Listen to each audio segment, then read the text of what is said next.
Hey there, Parker Reed here, and welcome to PR Media, your home for everything movies and music through my eyes. And today we have an album review of the new record by Love and Death, Perfectly Preserved. Perfectly Preserved is the second full-length studio album by nu metal hard rock outfit Love and Death. It is the side project from Korn guitarist Brian "Head" Welch and also his main collaborator J.R. Barris, who is the guitarist in this band as well.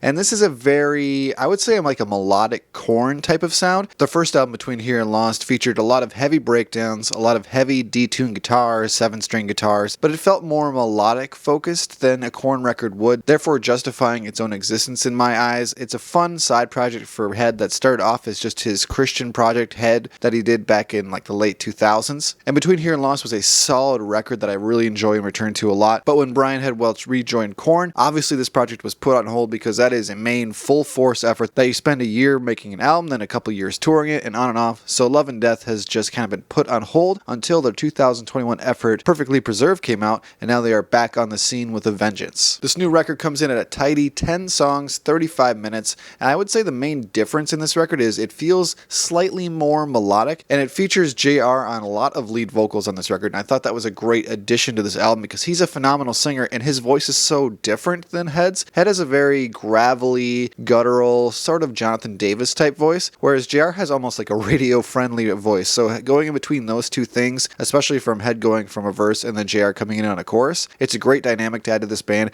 and I'm really surprised they didn't add it earlier in the mix. To start things off here, I think the song Down, which was the lead single off of Perfectly Preserved, is a solid effort. It's one of the more melodic and radio-friendly tracks, so I think that's why they went with it. But Head's voice has never sounded more melodic than it does on this chorus. There's some great clean guitars, there's some great heavy guitars, and there's a lot of great moments in it. And if you skip forward a couple tracks, I think the song Let Me Love You, featuring Lacey Strum, of course, from Flyleaf, this features only JR on vocals with Lacey, only a little bit of Head in the background. It's got the most radio potential on this entire record, I think, and it really shows the dynamics that Love and Death can have when it steps out of the realm of just being thought of as a Brian "Head" Welch solo project. This really feels more like a band effort rather than the first album, and JR shines on Let Me Love You. I think that's one of the best songs on this album. Other standouts on this record include The Death of Us, which is a great song just about a relationship ending and kind of how that can destroy two different people, and the song The Hunter, which features lead vocals from Keith Wallen, who is a guitar player in Breaking Benjamin. Fun fact, one of Breaking Benjamin's guitar players is now the bassist in Love and Death because he was the producer on their first record. It's kind of a cool piece of trivia there for you, but Keith Wallen's a great singer. He does a lot of background vocals in Breaking Benjamin, and he also did a lot of background vocals and lead vocals in his projects he did before that, Adelita's Way, who had a big album called Homeschool Valedictorian back in the early 2010s, so he's a great addition to that song. He has a more melodic voice too, so hearing him bounce between JR and Head, it's a cool dynamic to that track. And I think another strong point of this album is it ends on the highest note it possibly can, because I think the song White Flag featuring Ryan Hayes is the best song on the album. It's got the heaviest moments towards the last minute and a half of the track. The guitar tones on this entire record, and especially this song, are heavy, are strong, and they really shine through the mix. You can hear everything that they're doing, and this song has one of the most anthemic choruses you'll find on the entire album. And while I did really enjoy Perfectly Preserved, there are a little bit of drawbacks to it sometimes. They're not big things whatsoever, but the track list being so short can be perceived as a negative sometimes when we've waited 8 years for a second album. I said it was 10 songs,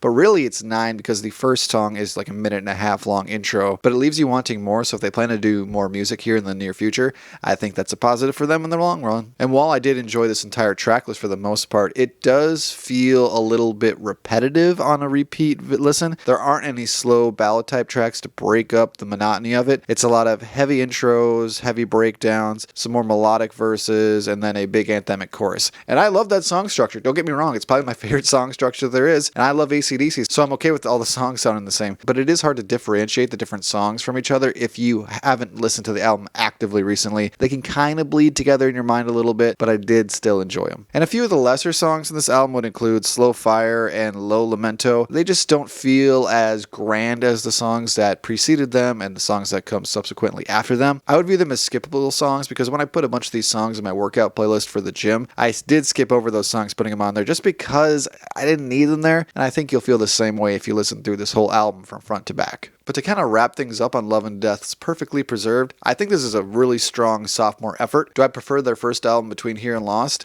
At this moment, I do. I think I just have a lot of nostalgic feelings with that album. It's had 8 years to grow on me, but this album is quickly growing on me. I've listened to it at least 10 times through already. It feels like something Brian and JR are very passionate about, and the fact that they came back to it after so long during the COVID-19 pandemic is a testament to exactly that. So my final rating for Love and Death's Perfectly Preserved is a solid 9 out of 10. If they would have added just one ballad or one slower song and maybe mixed up the song structure a little bit, I think this would be a 10 out of 10. But it's one of my favorite albums of 2021 so far, and it's one I would highly recommend. Thank you so much for watching this video. If you liked what you saw here, you can check us out on Facebook or Instagram and like, comment, and subscribe if you so choose. My name is Parker Reed. You've been watching PR Media. Keep supporting physical media, and I'll see you next time.